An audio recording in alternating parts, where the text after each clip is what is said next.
پنجاب کے مختلف اضلاع میں بارش، لاہور کے علاقوں Johar Town, Garden Town, Faisal Town, Thokar Niaz Baig, Multan Road, Raiwind Road, Canal Road اور گرد و نواح میں برسات، فیصل آباد، جلال پور، بھٹیاں، اوکاڑا، حافظ آباد، صفدر آباد، ٹوبہ، سلطان پور، حجرہ شاہ مقیم، شیرگڑھ، ساہیوال، خانوال اور گرد و نواح میں موسلادھار بارش، موسم خوشگوار ہو گیا۔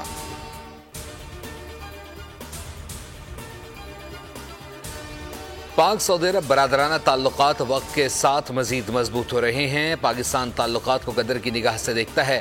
وزیر اعظم شہباز شریف سے سعودی وزیر دفاع شہزادہ خالد بن سلمان بن عبدالعزیز کی ملاقات، سعودی وزیر دفاع کی آرمی چیف عاصم منیر سے بھی ملاقات، باہمی دلچسپی کے امور، دو طرفہ تعلقات کے فروغ پر تبادلہ خیال، دفاع میں تعاون بڑھانے پر بھی خصوصی گفتگو۔ ایوان صدر میں شہزادہ خالد بن سلمان بن عبدالعزیز کو نشان پاکستان کے اعزاز سے نوازا گیا۔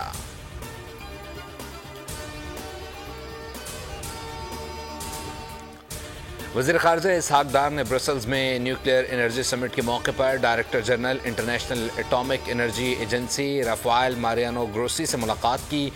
پریس کانفرنس میں کہا، جوہری توانائی اس وقت دنیا کی ضرورت ہے۔ کئی سربراہان مملکت اور صدور نے ہماری پالیسی سے اتفاق کیا ہے۔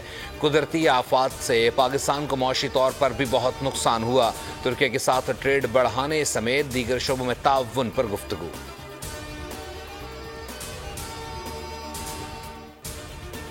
کراچی میں جرائم بے پناہ، کورنگی میں پولیس مقابلہ، 2 ڈکیت ہلاک، سولجر بازار میں گھر سے ریٹائرڈ پولیس اہلکار کی لاش برآمد، پورٹ قاسم میں مین ہال میں گر کر 2 افراد موت کا شکار ہو گئے، سچل سنوبر ٹاؤن میں گھریلو ناچاکی پر شوہر نے بیوی کو قتل کر دیا، مقدمہ درج، مقتولہ لطیفہ بیوی 6 بچوں کی ماں تھی۔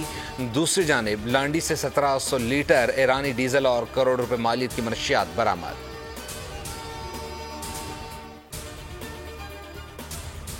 کیا سحری کیا افطاری، شہریوں کو ہر وقت گیس کا انتظار، سوئی گیس والوں نے ماہ مقدس میں بھی وعدے کا پاس نہ رکھا، گیس فراہمی کے دعوے جھوٹے نکلے، گیس لوڈ شیڈنگ نے صارفین کو 8 آنسو رلا دیا، ترجمان نے بھی ہاتھ کھڑے کر دیے، صارفین کو متبادل ذرائع استعمال کرنے کا مشورہ۔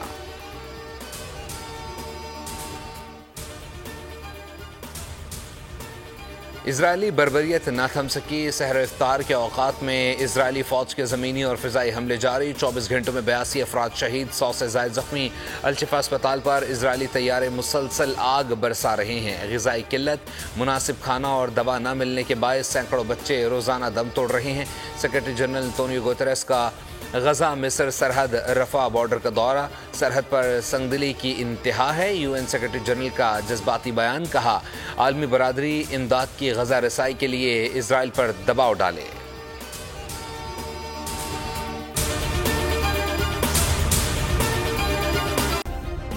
سبسکرائب کریں اور بیل دبائیں تاکہ کوئی خبر رہ نہ جائے۔